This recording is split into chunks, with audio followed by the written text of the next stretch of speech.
ఆకాశవాణి ప్రాంతీయ వార్తలు చదువుతున్నది ఎన్ మణి. ముఖ్యాంశాలు: ఇంటి పైకప్పుపై సౌర విద్యుత్ ఏర్పాటు చేసుకోవడానికి ప్రభుత్వం రాయితీ అందిస్తుందని ముఖ్యమంత్రి నారా చంద్రబాబు నాయుడు పేర్కొన్నారు. ఇటీవల జరిగిన అసెంబ్లీ సమావేశాల్లో ఎన్డీఏ కూటమి ప్రభుత్వం పలు కీలక బిల్లులను ఆమోదించడం జరిగిందని మంత్రి కొల్లు రవీంద్ర తెలిపారు. డోలీ మోతలకు స్వస్తి పలకాలన్న ముఖ్యమంత్రి ఆదేశాల మేరకు ఈరోజు సాలూరు మండలం కరడవలస గ్రామంలో కంటైనర్ ఆసుపత్రిని మంత్రి గుమ్మిడి సంధ్యారాణి ప్రారంభించారు. కార్తీక మాసం ఆఖరి సోమవారం కావడంతో ఈరోజు రాష్ట్రంలోని శైవ క్షేత్రాలు ఆధ్యాత్మిక శోభ సంతరించుకున్నాయి. దక్షిణ బంగాళాఖాతంలో ఏర్పడిన వాయుగుండం రాబోయే 24 గంటల్లో మరింత బలపడి తీవ్ర వాయుగుండంగా మారే అవకాశముందని విశాఖపట్నంలోని తుపాను హెచ్చరికల కేంద్రం వెల్లడించింది. వార్తల వివరాలు: ముఖ్యమంత్రి నారా చంద్రబాబు నాయుడు అమరావతిలోని రాష్ట్ర సచివాలయంలో ఈరోజు విద్యుత్ శాఖపై సమీక్ష నిర్వహించారు. సౌర విద్యుత్ ఉత్పత్తిని ప్రోత్సహించడంలో రాష్ట్రంలో చేపడుతున్న కార్యక్రమాల వివరాలను అధికారులను అడిగి తెలుసుకున్నారు. పీఎం సూర్యఘర్, కుసుమ్ పథకం, సోలార్ విలేజ్ అంశాలపై చర్చించిన ముఖ్యమంత్రి అధికారులకు పలు సూచనలు చేశారు.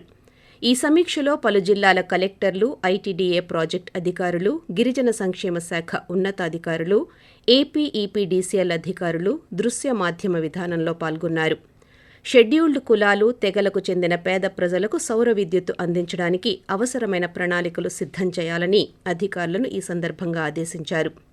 200 యూనిట్ల లోపు విద్యుత్ వినియోగిస్తున్న లబ్ధిదారులకు ఉచితంగా విద్యుత్తును అందిస్తున్నామని, ఇంటి పైకప్పుపై సౌర విద్యుత్ ఏర్పాటు చేసుకోవడానికి ఆసక్తి చూపే లబ్ధిదారులకు రాయితీలు అందిస్తామన్నారు.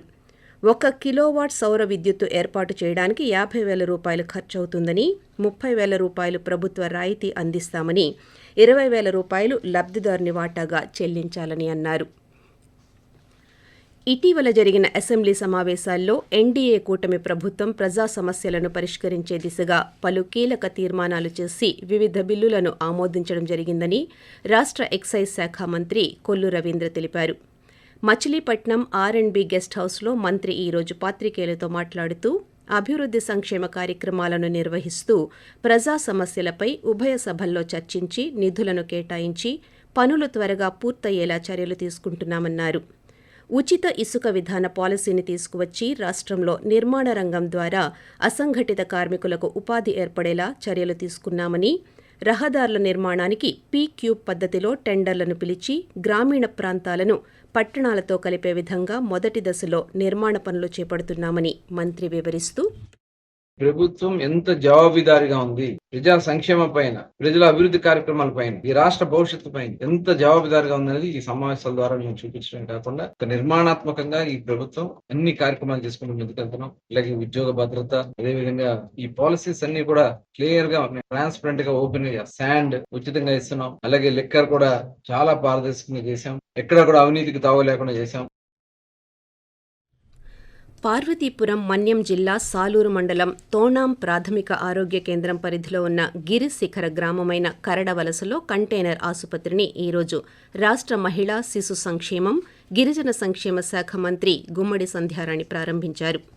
ఈ సందర్భంగా మంత్రి మాట్లాడుతూ అనారోగ్యానికి గురైన వారిని, ప్రసవాల కోసం గర్భిణులను డోలీలో మోసుకుంటూ కొండలపై నుంచి కిందకు తీసుకువెళ్తున్న పరిస్థితి ప్రభుత్వం దృష్టికి రావడంతో ఇక డోలీ మోతలకు స్వస్తి పలకాలన్న ముఖ్యమంత్రి ఆదేశాల మేరకు పైలట్ ప్రాజెక్టుగా కరడవలసలో కంటైనర్ ఆసుపత్రిని నెలకొల్పామన్నారు. ఈ కంటైనర్ ఆసుపత్రికి గిరి ఆరోగ్య కేంద్రంగా నామకరణం చేశామని పేర్కొన్నారు. ఈ ఆసుపత్రిలో రోగులకు చికిత్స అందించడానికి 4 పడకలతో కూడిన గది, టీవీ, బాల్కనీ ఉన్నాయని, 15 రకాల వైద్య పరీక్షలు ఇక్కడ అందుబాటులో ఉంచారని వెల్లడించారు. ఈ ఆసుపత్రి ద్వారా సాలూరు మండలంలోని 10 గ్రామాల గిరిజనులకు సేవలందనున్నాయని మంత్రి పేర్కొన్నారు. ఆకాశవాణి ప్రాంతీయ వార్తలు వింటున్నారు. దక్షిణ బంగాళాఖాతంలో ఏర్పడిన వాయుగుండం రాబోయే 24 గంటల్లో మరింత బలపడి తీవ్ర వాయుగుండంగా మారే అవకాశం ఉందని విశాఖపట్నంలోని తుపాను హెచ్చరికల కేంద్రం తెలిపింది. ఈ ప్రభావంతో దక్షిణ కోస్తా, ఉత్తర కోస్తా ప్రాంతాల్లో రానున్న 2 రోజుల పాటు తేలికపాటి వర్షాలు కురిసే అవకాశం ఉందని పేర్కొంది. ఈ నెల 28, 29వ తేదీల్లో నెల్లూరు, ప్రకాశం, తిరుపతి, విశాఖపట్నం, శ్రీకాకుళం జిల్లాల్లో వర్షాలు కురుస్తాయని హెచ్చరించింది.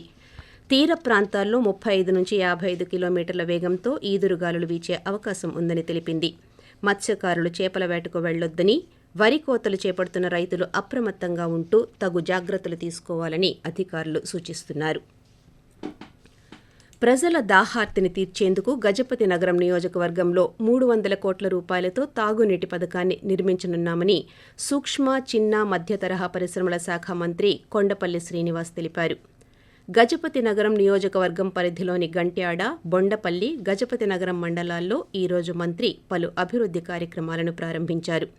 గంట్యాడ మండలం పెదవేమలి గ్రామంలో 23.50 లక్షల రూపాయలతో 4 రహదారుల నిర్మాణానికి శంకుస్థాపన చేశారు. ఈ సందర్భంగా మంత్రి పాత్రికేయులతో మాట్లాడుతూ ప్రజలకు స్వచ్ఛమైన తాగునీటిని అందించేందుకు కృషి చేస్తున్నామని, దీనిలో భాగంగా తాటిపూడి జలాశయం నీటితో ఈ పథకాన్ని నిర్మిస్తామన్నారు.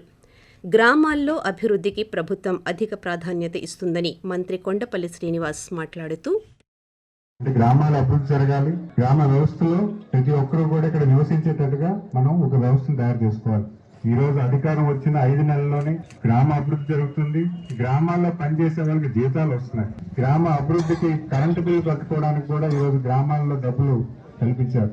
గౌరవ ముఖ్యమంత్రి వాళ్ళు చంద్రబాబు నాయుడు గారు అప్పటి నుంచి ఇప్పటి వరకు ప్రతిసారి కూడా గ్రామాలు అభివృద్ధి చేస్తా ఉన్నారు. చాలా మందికి వ్యవసాయం చేసుకోవడానికి కరెంట్ లైన్ లేకపోయినా సోలార్ పంపుల ద్వారా చేసుకునే పరిస్థితి ఉంది. ఈ రోజు మీరు చూసుకుంటే డైరీ ఫార్ముల కోసం అంటే ఎవరైతే ఆవులు ఉన్నాయో వాళ్ళకి షెడ్లు ఇవ్వాలని ఈ రోజు షెడ్లు కూడా ఇవ్వడం జరిగింది.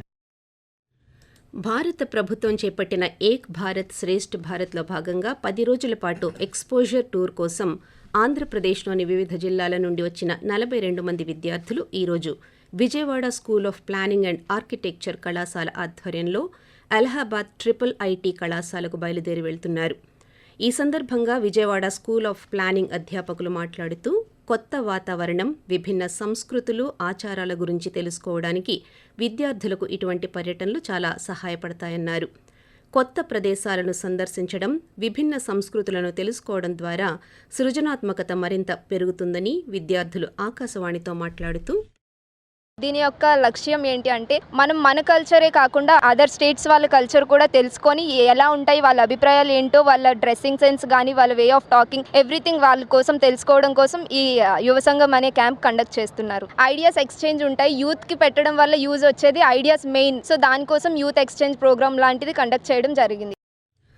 కార్తీక మాసం ఆఖరి సోమవారం కావడంతో ఈరోజు రాష్ట్రంలోని శైవ క్షేత్రాల్లో భక్తి శ్రద్ధలతో పెద్ద ఎత్తున పూజలు నిర్వహించారు. తిరుపతి జిల్లాలోని ప్రముఖ వాయులింగ క్షేత్రం శ్రీకాళహస్తీశ్వర ఆలయం భక్తులతో కార్తీక శోభ సంతరించుకుంది. ఆలయ ఆవరణలో రంగుల గోపురం వద్ద ఏర్పాటు చేసిన ప్రత్యేక ప్రదేశంలో భక్తులు కార్తీక దీపాలు వెలిగించి పూజలు చేశారు. శ్రీకాళహస్తి దేవస్థానంలో భక్తులు స్వామి, అమ్మవార్ల దర్శనార్థం అధిక సంఖ్యలో రావడంతో భక్తులకు ఎలాంటి ఇబ్బందులు కలగకుండా ఆలయ అధికారులు ప్రత్యేక ఏర్పాట్లు చేశారు. మహిళలపై లైంగిక వేధింపులు, గృహహింస, బాలికలపై జరుగుతున్న అకృత్యాలను అరికట్టేందుకు అవగాహన, చైతన్యం అవసరమని పార్వతీపురం జిల్లా కలెక్టర్ ఏ శ్యామ్ ప్రసాద్ అన్నారు. అంతర్జాతీయ స్త్రీ హింస నిరోధక దినోత్సవం సందర్భంగా జిల్లా గ్రామీణాభివృద్ధి సంస్థ ఆధ్వర్యంలో లింగ ఆధారిత హింసకు వ్యతిరేకంగా జాతీయ ప్రచార ర్యాలీని ఈరోజు కలెక్టర్ కార్యాలయ ప్రాంగణంలో నిర్వహించారు. ఈ కార్యక్రమానికి ఆయన ముఖ్య అతిథిగా పాల్గొని ర్యాలీని ప్రారంభించారు. అనంతరం పీజీఆర్ఎస్ సమావేశ మందిరంలో కార్యక్రమంపై గోడ పత్రికలను ఇతర జిల్లా అధికారులతో కలిసి కలెక్టర్ ఆవిష్కరించారు. ఈ సందర్భంగా కలెక్టర్ మాట్లాడుతూ, ఈ కార్యక్రమం ఈ రోజు నుంచి డిసెంబర్ 23వ తేదీ వరకు జరగనుందని, భారత రాజ్యాంగం ప్రాథమిక హక్కులతో పాటు మహిళల పట్ల గౌరవం ఉండే న్యాయమైన సమానత్వ సమాజానికి పునాది వేసిందని పేర్కొన్నారు. వార్తలు ముగించే ముందు ముఖ్యాంశాలు మరోసారి. ఇంటి పైకప్పుపై సౌర విద్యుత్ ఏర్పాటు చేసుకోవడానికి ప్రభుత్వం రాయితీ అందిస్తుందని ముఖ్యమంత్రి నారా చంద్రబాబు నాయుడు పేర్కొన్నారు. ఇటీవల జరిగిన అసెంబ్లీ సమావేశాల్లో ఎన్డీఏ కూటమి ప్రభుత్వం పలు కీలక బిల్లులను ఆమోదించడం జరిగిందని మంత్రి కొల్లు రవీంద్ర తెలిపారు. డోలీ మోతలకు స్వస్తి పలకాలన్న ముఖ్యమంత్రి ఆదేశాల మేరకు ఈరోజు సాలూరు మండలం కరడవలస గ్రామంలో కంటైనర్ ఆసుపత్రిని మంత్రి గుమ్మిడి సంధ్యారాణి ప్రారంభించారు. కార్తీక మాసం ఆఖరి సోమవారం కావడంతో ఈరోజు రాష్ట్రంలోని శైవ క్షేత్రాలు ఆధ్యాత్మిక శోభ సంతరించుకున్నాయి. ఆకాశవాణి ప్రాంతీయ వార్తలు ఇంతటితో సమాప్తం.